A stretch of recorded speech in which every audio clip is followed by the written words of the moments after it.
आजा बेटा, खाना खा ले, मालती ने अपनी बहू नीलू से कहा।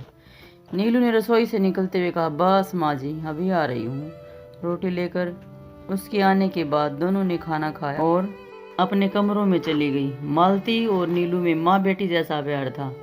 नीलू जब से शादी करके ससुराल आई तभी से दोनों में बहुत पड़ती थी। जब नीलू का पति ऑफिस के लिए निकलता तभी नीलू अपनी सास के पास आ बैठती और खाना वगैरह भी साथ ही खाती और फिर मिलकर घर का काम खत्म करने के बाद मालती से उसके अतीत के बारे में पूछने लगती, क्योंकि नीलू ने कई बार अपनी सास को अकेले में चुप्पी से रोते देखा था, पर वो किसी से कुछ नहीं कहती थी। पहले तो मालती ने उसे कुछ नहीं बताया, लेकिन बाद में उसे सकते हुए बोली, बेटा, मैंने अभी तक बहुत दुख उठाए हैं। अपने बेटे रोहन के साथ बहुत मुश्किल वक्त देखा है। बात उन दिनों की है जब मेरी नई नई शादी हुई थी। रोहन के पापा राजन एयरफोर्स में अफसर थे। शादी के बाद मैं पति और परिवार के साथ खुश थी। सभी मुझसे प्यार भी करते थे। सास ससुर ने कुछ माह के बाद ही मुझको अपने पति के साथ भेज दिया था। हमें क्वार्टर एयरपोर्ट से कुछ दूरी पर ही मिला था।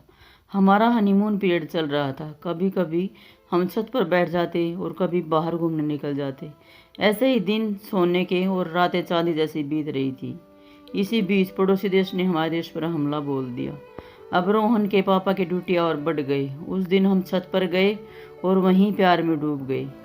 इसी बीच ऐसा लगा कि दुश्मन का हमला हो गया है। मैं और वह एक ही चादर में लिपटे थे, लेकिन आग देखते ही रोहन के पापा वो चादर लेकर नीचे की तरफ दौड़ पड़े।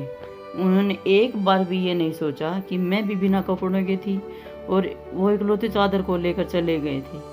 मैं हैरान सी उन्हें पुकारती हुई टटोल कर कपड़े पहनकर धीरे धीरे नीचे आई, लेकिन मैं मन से टूट चुकी थी।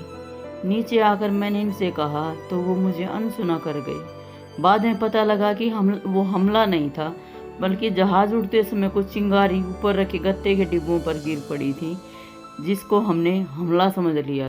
इसके बाद मैं अपने घर वापस आ गई और सभी के बार बार बुलाने पर भी नहीं गई। मुझे लगा जो आदमी छोटी सी आग से डर कर भाग सकता है तो जिंदगी तो बहुत लंबी है। मैं उस घटना को दिमाग से नहीं निकाल पा रही थी। सभी ने समझाया कि गृहस्थी छोड़ना अच्छा नहीं, लेकिन मन का क्या करूं जो रोहन के पापा को माफ़ करने को तैयार नहीं है। इसी बीच रोहन की पेट में होने का पता लगा तो मैंने अलग रहने का फैसला कर दिया और तलाक लेकर नौकरी करके रोहन का पालन पोषण अकेले ही किया। उनकी दूसरी शादी ना करने का फैसला भी मुझे पिघला नहीं पाया। ये वार के साइड इफेक्ट ही हो सकते हैं। यह कहकर मालती के सब्र का बांध टूटा तो फपक कर रो गई। नीलू ने अपनी सास को गले लगाते हुए चुप कराया और समझाते हुए पानी पिलाया और बोली, माँ जी, वैसे तो ये छोटी सी ही घटना है, लेकिन किसी ने आपकी गृहस्थी को तहस नहस कर दिया। जो एक रिश्ते जख्म की तरह आपको दुखी करता रहेगा।